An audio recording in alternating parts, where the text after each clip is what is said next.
kill you in the cruelest way imaginable. If I can reminisce for a second, almost 4 years ago I reviewed Demon Slayer, Kimetsu no Yaiba, the Hinokami Chronicles for IGN. It was my first IGN review and I've done 25 more since then. Now I'm back for its sequel. Time flies, and a lot has changed in the last 4 years, including within this series. The Hinokami Chronicles 2 is a bigger, better version of its predecessor that adds new ways to play while maintaining what worked and tweaking what didn't, even if it's not exactly out here discovering new forms of demon slaying.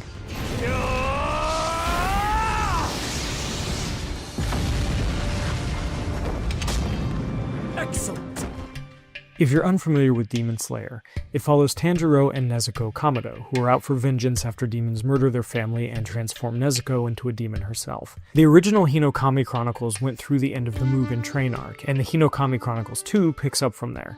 For the most part, this sequel kind of expects you to have familiarity with what's going on, but if you don't, you can at least hop into the Path of the Demon Slayer mode, which allows you to replay a truncated version of the original story comprised of just 6 one-on-one fights. It was a useful refresher, but none of the big flashy fights against the massive bosses from the original game are here, and even some of the smaller fights are missing. Worse, the ones that are here are based on the playable versus mode versions of the bosses you fought, which means they're essentially just glorified versus CPU matches.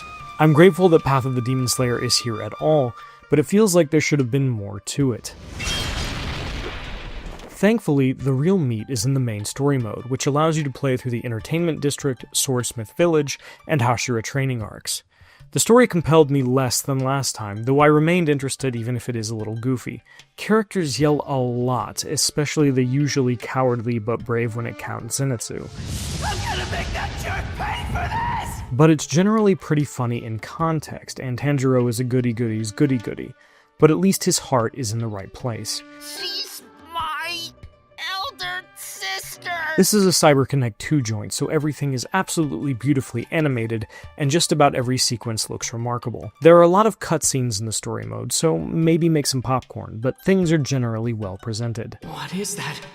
Is it a demon? Between cutscenes, you'll walk around and explore the world, talk to other characters, find items, and hunt down demons or clues to their whereabouts using Tanjiro's incredible nose, Zenitsu's super hearing, and Inosuke's spatial awareness, and so on. All of these essentially boil down to the Demon Slayer version of Detective Vision. Turn it on, follow the path, profit. As you explore, you'll also be able to collect memory fragments, which are short movies that combine voiceovers and stills from the anime series, and Kimetsu points, which can be used to unlock rewards like characters, system voices, alternate costumes, quotes, stamps, various art and decorations, and songs from the soundtrack, a lot of which you'll also find scattered around the environments. I'm particularly fond of finding some memento that causes characters to pause and remember times past. It makes the world feel more lived in, and is a good reminder of how we got here. I complained about the walking around in my review of the original game, but I'm feeling a little bit more here for 3 reasons. First, the areas are smaller and more big area where you run around and find stuff rather than travel this exceptionally linear path. Secondly, you can run this time around, at least when you're outside. Thirdly, there's side quests now, which break up things nicely, whether that means helping a shy servant confess his love to one of the women he serves, or joining forces with a Hashira to take down a demon. Excuse me. These are fun, and they add variety. Plus, you usually get one of the aforementioned rewards. There's even some amusing minigames, like Demon Slayer's version of Guitar Hero, too.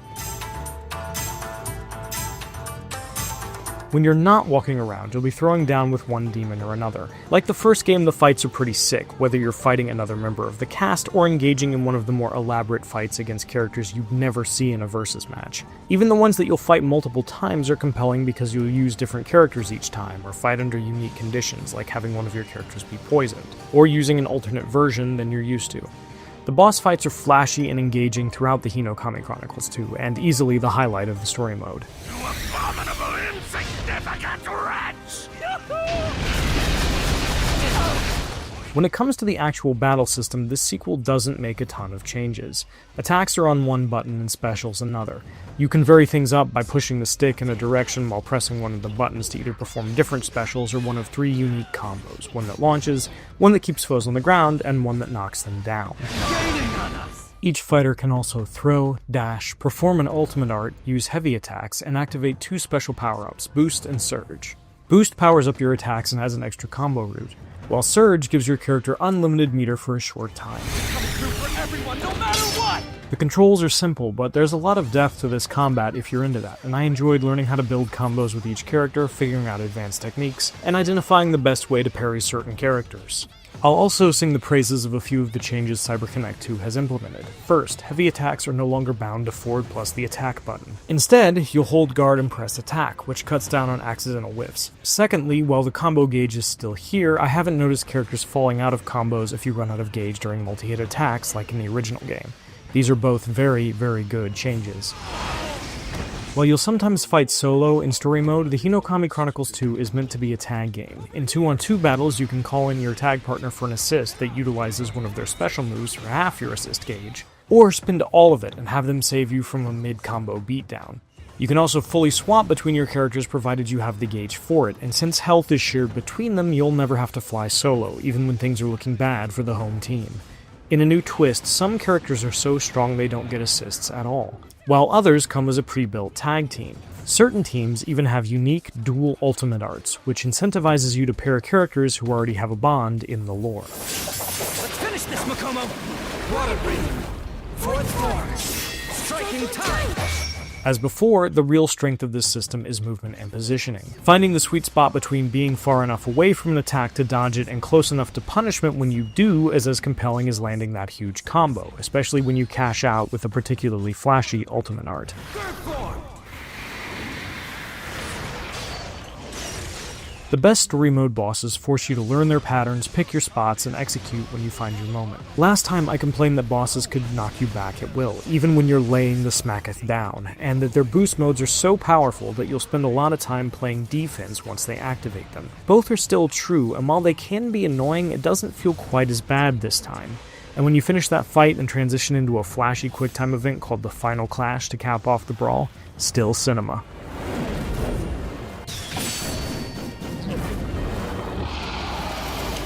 Once you're done with story mode, you still have some options for solo play. The most interesting one is probably Hashira Training, a roguelike where you guide your team down a board, choosing fights with unique win conditions, switch a character, win with X amount of health remaining, and so on, or rewards and healing items. Your health won't regenerate between fights unless you head to a square that offers it, but you'll get boosts that can buff you before your next fight. Your goal? Make it to the Hashira you're training with and take them down. It's a simple mode, but an engaging one, and just like story mode, it's a good way to earn new goodies for the archive, and up your character mastery, which also earns you new stuff for the archive. There's a ton of stuff to unlock here, so if that's your bag, the Hinokami Chronicles 2 has the juice to keep you here for the long haul. If there's one thing that I don't like about the story mode and Hashira Training, it's the addition of gear. Why does everything need to be an RPG? I'll never know, but here we are. You can equip up to 3 pieces of gear in 3 slots. Each has its own slot requirement and does different things, like boost your attack or recover your health if certain conditions are met in combat. It's fine, I guess. I just don't see the point and wish it wasn't here, because it's just another menu I have to mess with when I want to be fighting in my fighting game. Thankfully, you can turn gear off in versus mode, though it's there if you want it. As expected, there's online and local versus, as well as a practice mode to help you get to grips with how every character works, and an endurance mode for testing your skills against enemy after relentless enemy. The original Hinokami Chronicles was hamstrung by its relatively small roster, only 18 characters at launch. The Hinokami Chronicles 2 has more than 40, greatly upping the multiplayer value and offering far more variety. My only real complaint regarding modes is the lack of a decent tutorial. Yeah, there's text-based tips and tricks, but what's here in the story mode is sparse, and doesn't hit on the more advanced stuff. Good teaching tools are a must in a fighting game, even an arena fighter, and the Hinokami Chronicles 2 doesn't really have any. It's a shame. Thunder breathing. First floor. Thunderclap and flash. 6th floor. Demon Slayer Kimetsu no Yaiba, the Hinokami Chronicles 2, is a good arena fighter, and a noted improvement over its predecessor, but it's not a sea change. I'm not over the moon about the inclusion of gear, I yearn for better teaching tools, and I wish there was more to the path of the Demon Slayer. But the story mode is compelling, the fighting still has the juice, and I'm a big fan of the expanded roster, smart if subtle gameplay changes, and the roguelike Hashira Training mode. The Hinokami Chronicles 2 is a worthy sequel to a good game, and a good game itself. I just hope we don't have to wait another 4 years for a sequel. For more, check out my review of Ninja Gaiden Ragebound or our review of Killing Floor 3, and for everything else, stick with IGN.